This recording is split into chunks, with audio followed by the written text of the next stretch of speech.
الف لیلا کی کہانی کی مشہور کتاب جسے 8ویں صدی عیسوی میں عرب ادبا نے تحریر کیا اور بعد ازاں ایرانی، مصری اور ترک قصہ گو نے اضافے کیے۔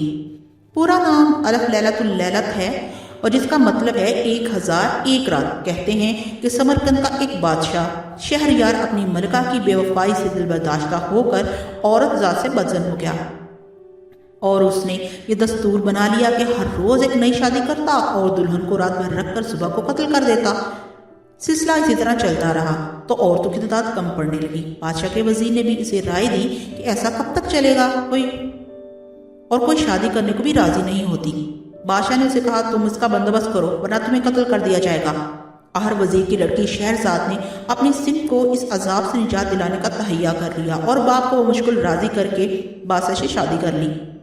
بادشاہ شہریار قصوں کہانی کا بہت شوقین تھا۔ اس نے رات کے وقت بادشاہ کو ایک کہانی سنانا شروع کی۔ رات ختم ہو گئی مگر کہانی ختم نہ ہوئی۔ کہانی اتنی دلچسپ تھی کہ بادشاہ نے باقی حصہ سننے کی خاطر وزیر زادی کا قتل ملتوی کر دیا۔ دوسری رات اس نے وہ کہانی ختم کر کے ایک نئی کہانی شروع کر دی۔ جب کہانی کلائمیکس پر پہنچتی وہ اسے کل کے لیے ملتوی کر دیتی۔ اس طرح 1001 رات تک کہانی سناتی رہی۔ اس مدت میں اس کے 2 بچے ہو گئے اور بادشاہ کی بدظنی جاتی رہی۔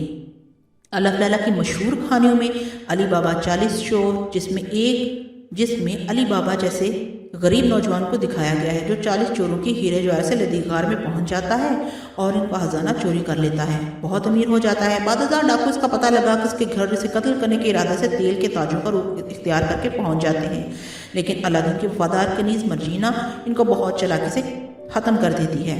ایسے ہی اللہ دین اور اس کا جادوئی چراغ کی کہانی بھی بہت مشہور ہے، جس میں چراغ کو رگڑنے سے ایک جن حاضر ہو کر اللہ دین کے ہر حکم کی تامین کرتا ہے۔ سندباد اس کے سفر بھی الف لیلا کی ایک مشہور کہانی ہے، جس میں سندباد ہر بار نئے سفر سے توبہ کرتا ہے لیکن پھر کچھ عرصے کے بعد نئے سفر کے لیے روانہ ہو جاتا ہے جہاں نیا ایڈونچر اس کا منتظر ہوتا ہے۔ ایسی لاتعداد کہانیاں الف لیلا میں مذکور ہیں۔ منسوب ہیں کہ یہ کہانیاں ان قصہ گو کی گھڑی ہوئی ہیں جو عرب کے مختلف علاقوں میں مسافروں کو محظوظ کرنے کے لیے سنائی جاتی تھیں، جن کو بعد میں ہزار داستان کا نام دے دیا گیا۔ الف لیلا کے بیشتر کرداروں پر فلمیں، ڈرامے اور کارٹون سیریز بنائی گئی۔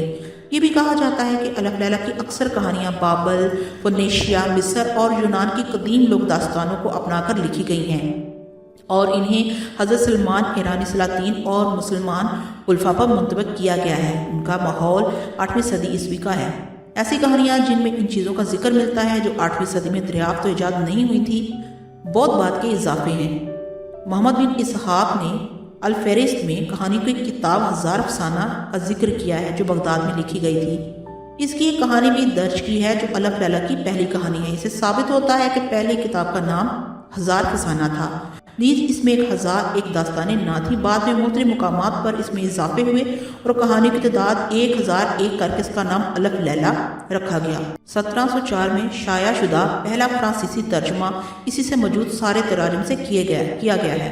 یورپ میں سب سے پہلے ایک فرانسیسی ادیب اینٹونی گلائیڈ نے اس کا ترجمہ کیا، اسی سے دوسری زبانوں میں تراجم ہوئے۔ اردو میں یہ کتاب انگریزی سے ترجمہ ہوئی۔